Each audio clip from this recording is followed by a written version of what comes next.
You are in a room, and there is a gun on the table. And the only other person in the room is an adversary in commerce. Only one of you can prevail. Do you pick up the gun, Joy? Do you pick up the gun? I pick up the gun. Hi, I'm Christopher John Farley, a senior editor at the Wall Street Journal. Our guest today is David O. Russell, the director of the new movie Joy. David, thanks for coming to the Wall Street Journal. Thanks for having me here, Chris. Okay, you've directed a lot of critically acclaimed movies, but you've called this new movie your most ambitious work yet. Why did you say that?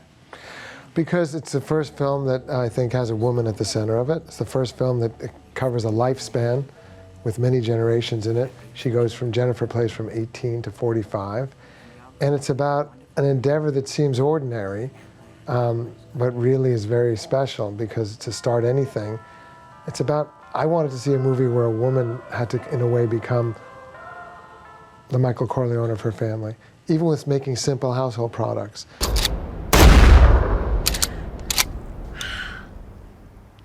My name's Joy, by the way. It's interesting that you mention Michael Corleone of The Godfather, because there's this one scene where her sister, Jennifer Lawrence's sister, has gone and done something that she doesn't like, and she comes back and says, don't ever, speak for me again. Behalf, yeah. Listen to me. Never speak on my behalf about my business again.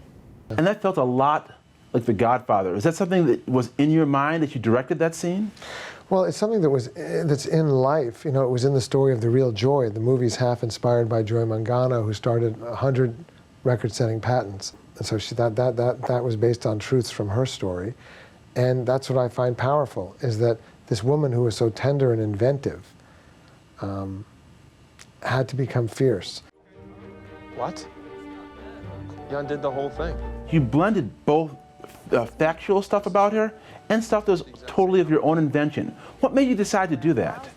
Well, I asked for the blessing of Joy, and we never mention her last name in the movie, and it's also based on women such as Lillian Vernon, who began the first mail order catalog. And they say, we have to make a great film. It's not a biopic, it's a great film.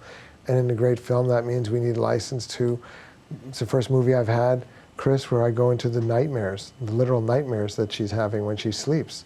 I love that someone can wake up in any work they do, any life, and suddenly think, how did this become my life? And you can be haunted by the dreams of your youth. And she's haunted by herself as a child. That was really an ambition I'd never undertaken as a filmmaker, to go into the less literal and more emotional realm of dreams and churches and funerals, and it's all about your soul.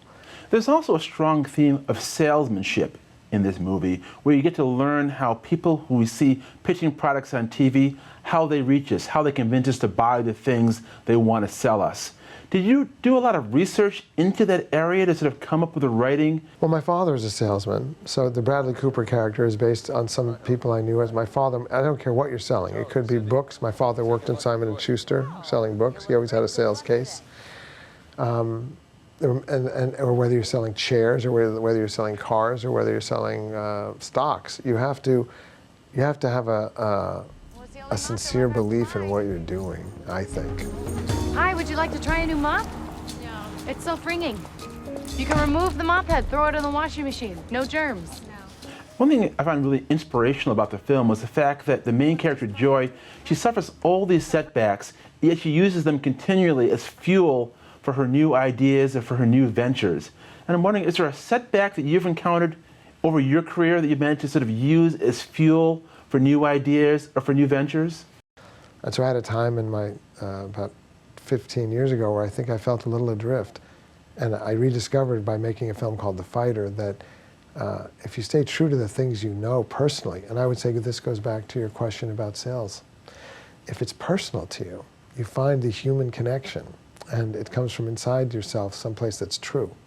And when I made The Fighter, I knew those people because they reminded me of relatives that I had in the Bronx and in Brooklyn, even though they were in Boston. And suddenly I dialed into these. You have to come from where you're from. That's your truth. That's what made you who you are. The people you loved or had trouble with, that's where you come from. That gives you a base. And you come from that base and you can grow from that. Silver Linings Playbook was inspired by my son, who had faced so many challenges with mood disorders, and it was very personal and on. And this movie is likewise. It's people I feel I know and understand. The sports jackets Bradley Cooper wears and the college ring he wears reminds me of all these salesmen my father knew. Those guys, you know, I don't care what you're selling, it's putting bread on your family's table. It ain't a joke. So they have to find a way to feel it and mean it and make it. And I never lose respect for that.